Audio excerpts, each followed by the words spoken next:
This is Grudowski of WeAreChange.org here in New York City at the 2014 Climate Week. Now, people are estimating that there's over 300,000 people here, and I've been having a hard time explaining to you what's actually here and breaking down everything politically for you. But I just talked to my friend Kevin here of the Global Movement. He's an excellent researcher, does really good, amazing work. And talking to Kevin, we kind of broke this down because obviously, Kevin, when you see something so mainstream, you see it all over the televisions, all over just billboards and advertising, something so massive, so good.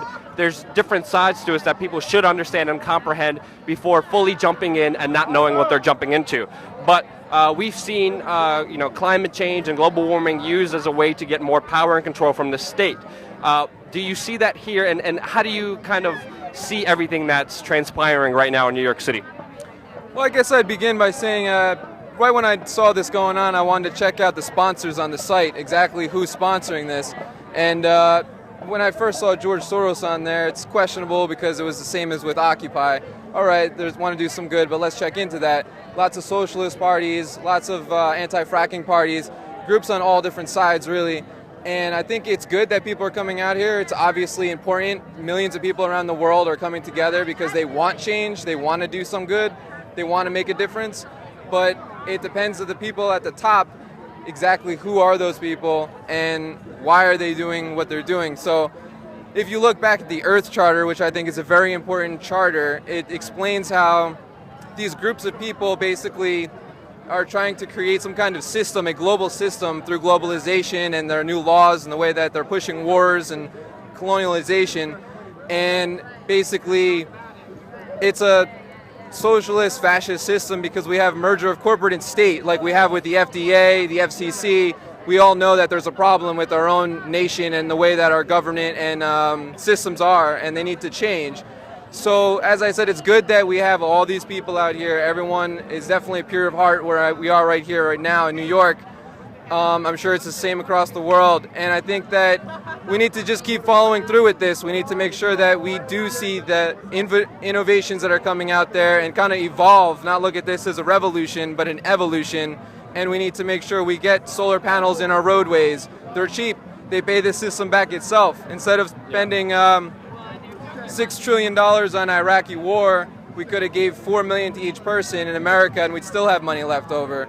So that shows you we could use this kind of money to basically change our infrastructure and make sure that it pays for itself, including water and electricity like in Peru and India. Now, the people here are very well-intentioned. They mean good. A lot of people here just want to do something good and positive for the environment. I totally agree. The environment is being screwed, but it's being screwed by the elites, by Monsanto, by BP. BP and Goldman Sachs, who also are financing some of the organizations that are putting this on together that not a lot of people know about. People don't also know about the fact of the new carbon trading laws in Europe, which Al Gore's company is actually making a lot of money because it's running the whole thing. So there's a lot of things these people don't know here, but there's a lot of people who are also pushing good solutions, good things that make you self-sustainable, get off the energy grid, and also just be fully responsible and independent for yourself. So you see that dichotomy, so it's really hard to break down. But you also talked about Rockefeller's involvement within this whole movement. Can you break that down? Well, basically back in the 70s and the 80s, Rockefeller and some of his brothers got together and they were basically trying to create this thing called the Earth Charter, and it's a recognition between nations to use their laws to create an industry which connects to each other. And unfortunately, if the industry at the top is corrupted and we are relying on those people, we are definitely not going to get non-corrupt forms of systems which are going to help us all.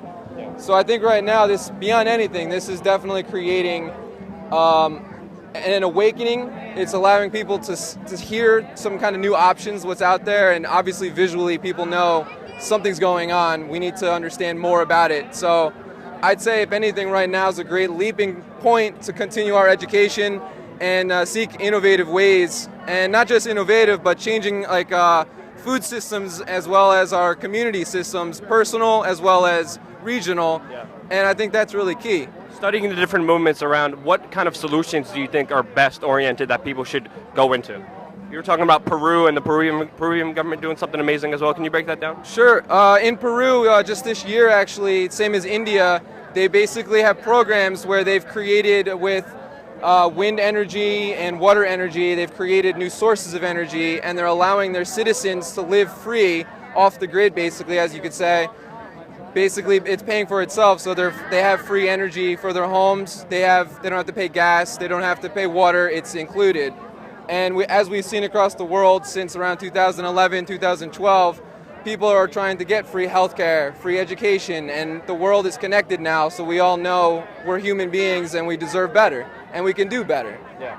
And we could also do without the elites and the government who are trying to control everything and use mass popular force to put in more regulations and more control, which they always, throughout history, always do. And it's good to have a WeAreChange in this. It's been hard trying to understand and break it down. The people here are very well intentioned. Hopefully it will lead to other good alternative causes to get people away from that power grid, away from those elites. But that's really up to you to share this video and share it with your friends. Kevin, thank you so much. To find out more about Kevin, check out the link in the description below. And thank you again so much for watching.